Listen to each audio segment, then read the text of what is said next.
Welcome to Inside Richmond, the city's pulse. I'm Lindsay Darnell, your host, and today I have Kyle Weatherly, Chief of Police for the Richmond Police Department. And Jeff Kinder, Chief of the Richmond Fire Department. So, Chief Weatherly, what inspired you to serve in public safety? So, my entire adult life, with the exception of just a handful of years, has been in public safety in some aspect. Straight out of high school, I was in the military, did a tour with the United States Army. Then coming back, I've worked a few odd jobs before getting into law enforcement. And since then, it has been law enforcement my entire life. So being able to help people is a driving factor. The camaraderie within the police department, the connections that you make within the public itself, the family, the friends, all within the community and the agencies that you're a part of is a huge driving factor for me. Okay. What about you, Chief Kinder? Well, there's a long version and a short version, and I'll try to use the shortest version I can. After high school, I got drafted and played in the Milwaukee Brewers farm system as a baseball player. And coming with that, I was a pitcher, and I enjoyed pitching in front of people and the pressures that come along with those things. During spring training, where the Chicago Cubs play, there was the Phoenix Fire Department Training Center out behind one of the fields. And I would watch them do their things, and it was intriguing to me. So when the baseball thing ended and the pursuit of that opened up here in Richmond, I went after that because the camaraderie, the team effort, the pressure, all those things that I liked out of the sports world fit what I want to do in my professional world. And that's how I got to this point. That's amazing on both of your guys' side, and I think, engaging with the community and helping when you can is very important and a passion that you have to have this role. Absolutely. So I'm going to start with you asking you a couple of questions, and then we'll move on over to the fire department. What new initiatives or programs is the Richmond Police Department currently focusing on to improve community safety and engagement? So we can look at several different things. So a lot of what we do, we try to go off of evidence-based practices. So we will utilize analytics and data to find something that is going to drive us to serve the community better. That is kind of how we go with the public safety aspect of it. And we can break it down and probably bore everybody to death. And the best part of it is a lot of it is just good old-fashioned police work. It's boots on the ground. It's the police officers out doing what they do best. That is a lot of what we do on the front line. Our patrol division does a great job under the leadership of Captain Kevin Smith. They are very driven to serve the community to the highest standards. Our investigation division, they are making cases. They are getting warrants that are being put out off of good investigations. And that division is led by Captain Andy Jury, who is doing an absolutely amazing job as well. And then you go into the engagement aspect of it. Our PAC division, which is currently led with Detective Pat Tudor. He is active within the community. If there is a public event, a lot of the times he's there. You will see him in the PAC car out engaging with the community, with kids, introducing them to a different side of law enforcement. Because a lot of what we do really depends on the assistance that we get from the community itself.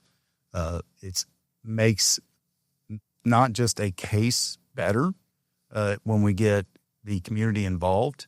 It just all around, it makes the city better when each other or our citizens are looking out for one another.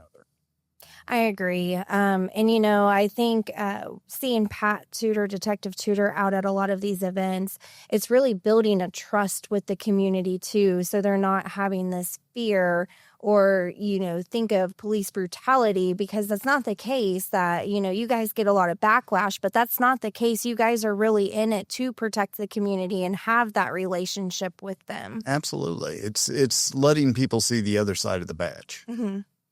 Okay. So how is technology like body cameras or flock systems shaping the way you serve the community? It's another tool. So in the past, we went off of, we'll go back many, many years ago, where we went off of digital recorders where we would transcribe statements and stuff like that. Now we've gone into the digital era where we have cameras in our interview rooms. We have cameras on our persons, in our cars, so many different tools that we have at our disposal. So with the body cams, we will have video evidence that we can submit along with the case report itself and other physical evidence that is collected if it's available to just help bolster and give the prosecutor's office a better case so we can get convictions. And I think those are very important too. Having that video recording is like right here. It's, we've laid out all of the ducks. There's no denying that, this was said or this happened. Correct. How is the department approaching mental health and crisis intervention for both community and for your officers? So a lot of what we do is done through partnerships. So we've been able to partner with a lot of our resources here within the city itself to better serve the community and our officers for mental health. We've established a training system for what is referred to as integrated communication and tactics, which is to make it a little bit easier to understand. It's just talking to people that are having a mental health crisis. We were able to send 3 officers, Lieutenant Brett Haskett, Officer Tyler Saunders, and Officer Tyler Smith to a Train the Trainer course where they were able to bring that information back to our agency. And as of today, we're only one of a few handful of agencies in the state that actually use what we refer to as the ICAT, which is Integrated Communication and Tactics. That reduces so many things. That keeps the person in crisis safe, keeps our officers safe, and it keeps our use of forces down, where we are able to communicate and help that person in crisis rather than go in and try and muscle them to get them services. I think that's great that your department is able to do that and was able to get that training. What partnerships or programs are you developing with local schools, businesses, or organizations to strengthen public safety? So we work with the Richmond Community Schools as far as having our resource officers inside the school. And we're always looking to improve that. We communicate with one another regularly to try to find out what's working, what isn't working, and then what is working, even though it's working, we want to improve upon it. Never be satisfied. Always look to make it better if we can. And then whatever isn't working, let's figure out why it's not working. Same goes with the rest of the community and the businesses within the community. We want to make sure that they have everything that they need to be successful within our community. A lot of times what it is they'll call and say, hey, could you give us a little bit extra attention? We're having some problems in this area at this time. It could be as simple as that. It could be as simple as, explaining to them if something happens during their business hours or after hours, the process in which they need to report that, or the people that they need to talk to get that done. So it's just a matter of staying connected and really work with the business owners and the businesses within the community to make them feel safe and keep them a part of this community. I think you guys have done an amazing job this past year and a half, almost 2 years since you've come into this role of really amping up, trying to get more involved with the community and also being there and being seen where, businesses might need you guys to kind of patrol at certain hours. Yes, thank you. Yeah. So Chief Kinder, on to you. What are some of the key initiatives Richmond Fire is working on right now, whether it's response times, training, or community outreach? Well, the big thing is the Richmond Fire Department is going through a transition. Over the last 4 or 5 years, we've lost in retirement about 20 guys, so it's a lot of experience lost. And so we've had some turnover, so hiring has been a big thing. Well, once we get the baseline set for each member of the fire department, then we have advanced training. So over the last 6 weeks, we've had confined space training going on today. This whole week has been confined space. I got 15 members in confined space. Last week was rope rescue tech, which goes together with the confined space. And 2 weeks before that was hazmat, which is the technical level where they actually go in the suits and they do those things. So, training has been a big thing. And Deputy Chief Greg Moore, the training chief, has done a fantastic job with all the trainings that we have to do to get these guys comfortable where they need to be for our response. That's a big thing that we've been going on. As far as outreach, we just had the high school today at out at the fairgrounds. We were part of that, the hiring process for all the high school juniors and seniors in the area. We're also have a truck pull the 27th, fire truck pull for the Special Olympics for them. It's every day. We're every day something's doing something.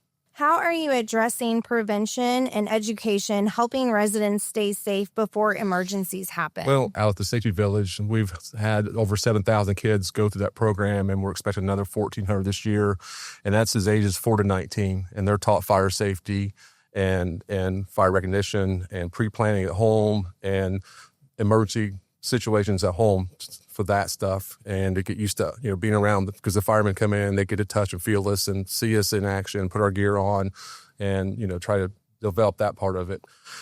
From the adult side of it, where we do fire extinguisher training for adults, and especially people live in apartment buildings, just like that, work on their evacuation planning and work on planning and how to their emergencies in that aspect of it. From the other part of it, we're in the buildings inspecting them, making sure they're following their codes. And if they're not following codes, then we're readjusting. And the firemen get to go in and tour buildings and familiarize themselves with possible things that we have to deal with and pre-planning. That's part of all the things that we do on a daily basis.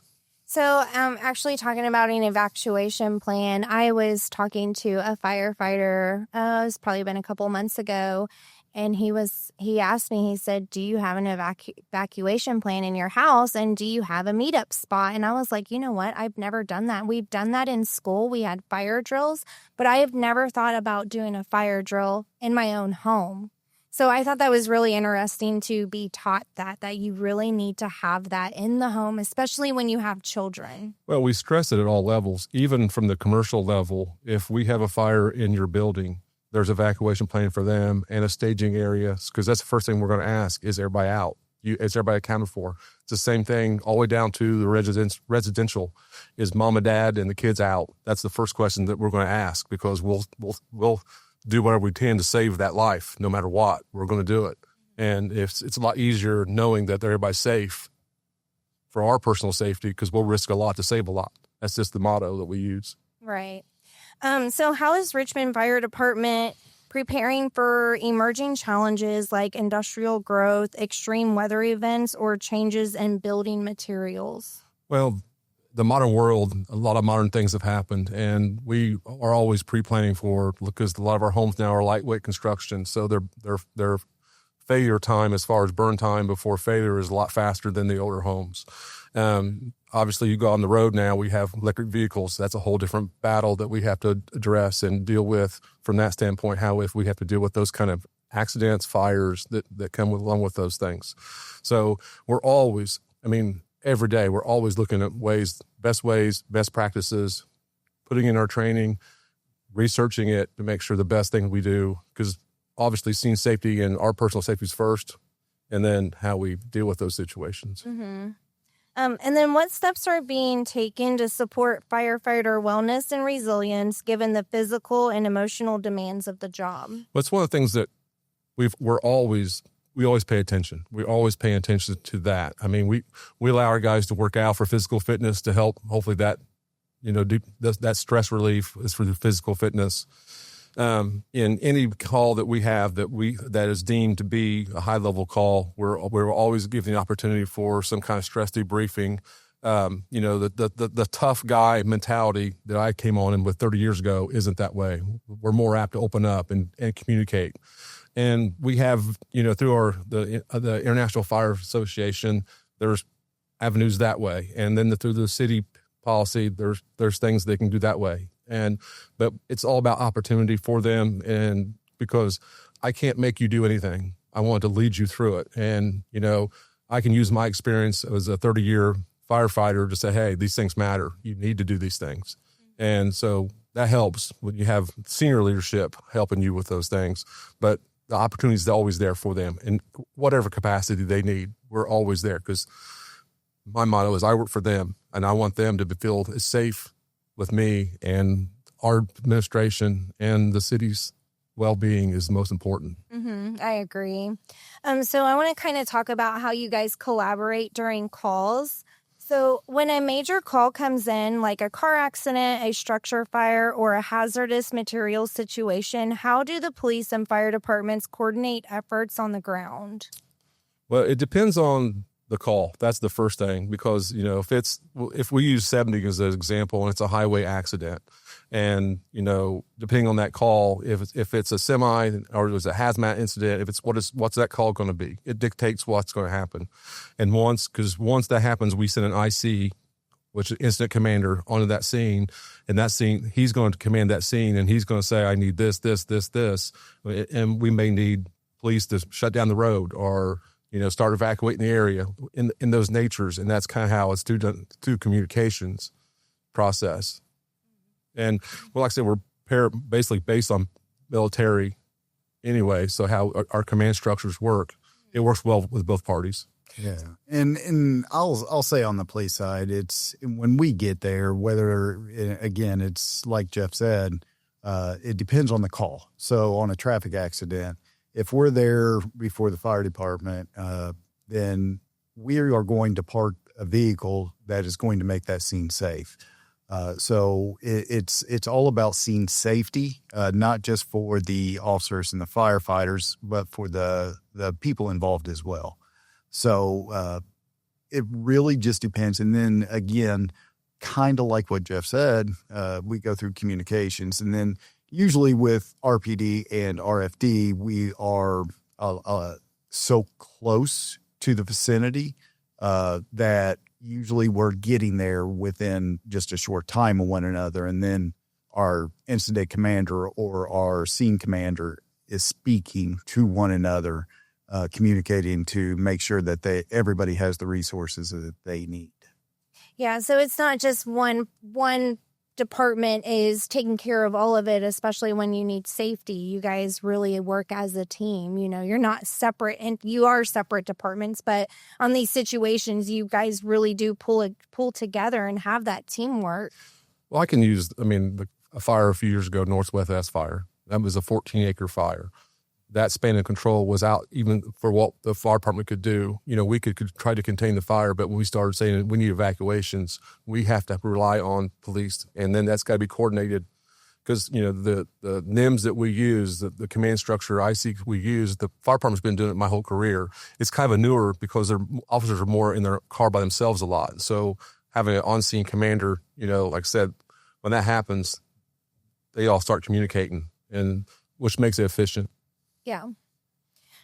So what systems or protocols are in place to make sure communication is clear between your teams during high-stress calls? I feel like you kind of already gone over that.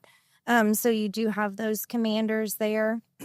So can you share an example of a recent call where police and fire worked especially closely together?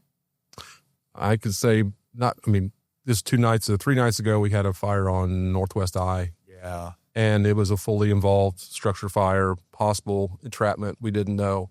And like I said, once we got there and started doing our thing, the police were trying to go to the next doors and say, hey, we've got fire. We have to get back, get them awake and all that stuff. And then they have to block traffic because, once that scene gets set, we're not moving. So those kind of things happen on a routine basis. Mm-hmm. How do you train together to prepare for joint responses? That and the beauty of what we have here in town is we have the training center. So kind of like what Jeff was talking about with the physical fitness aspect of things, we do the same thing with the police department, and they're training together in that aspect of it. And then when it comes to bigger scale events, we have roundtables. We can do those. Then we have I know for a lot of our active shooter stuff, we will bring in the fire department. We will do active shooter drills. There's just so many different things because we never know what to expect. So we want to train for the worst and hope for the best. So the things that we don't want to happen, we have to train for, and we have to do that together.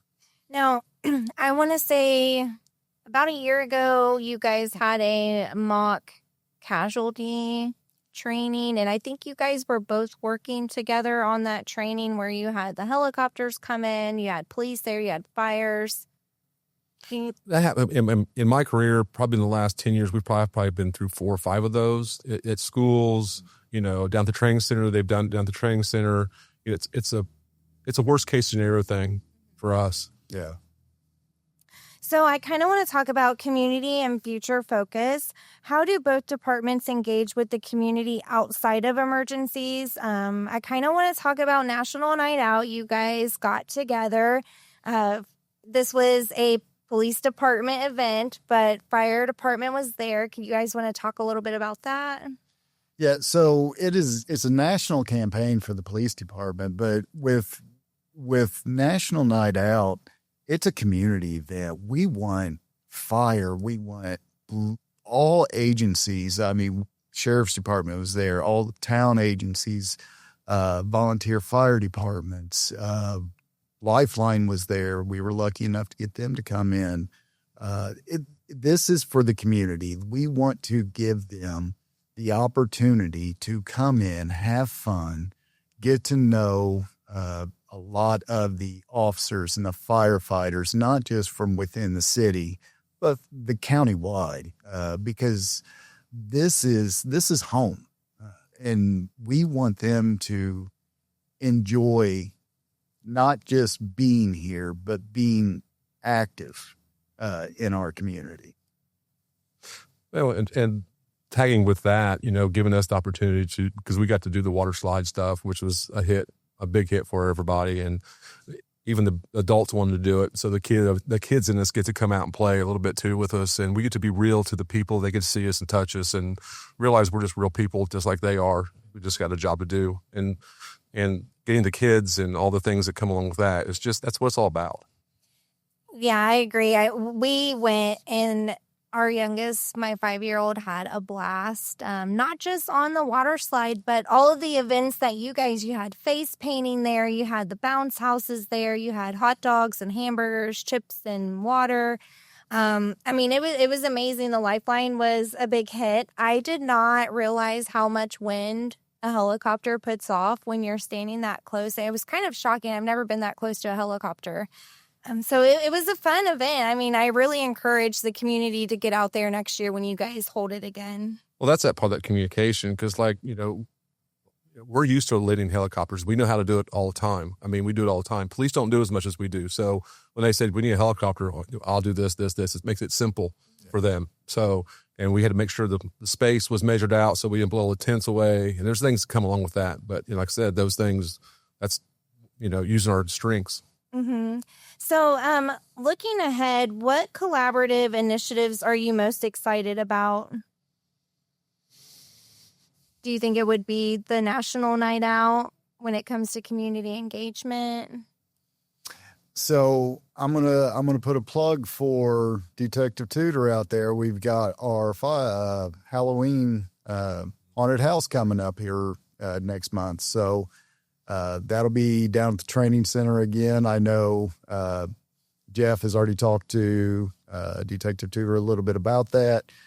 So I know we've got some different ideas to bring in some other partners to get them more involved. So it's going to be another tremendous night because I know there's a lot of people excited about this. So it'll be another event for the community that Detective Tudor and many others are looking forward to.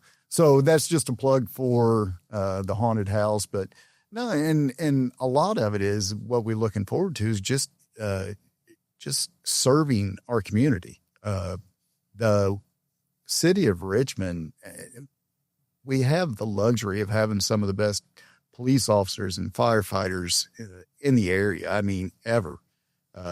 They care about the community that they live in. They are proud to serve. So it's all about being present for our community.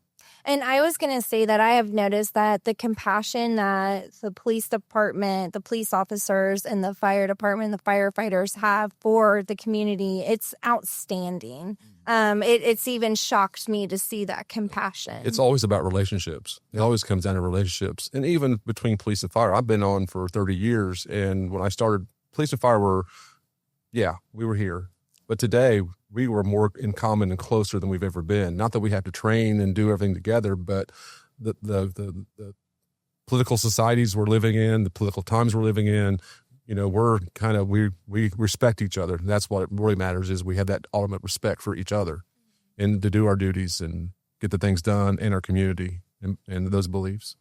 And I will say I did hear so many good things about the haunted house, how it was such a big hit.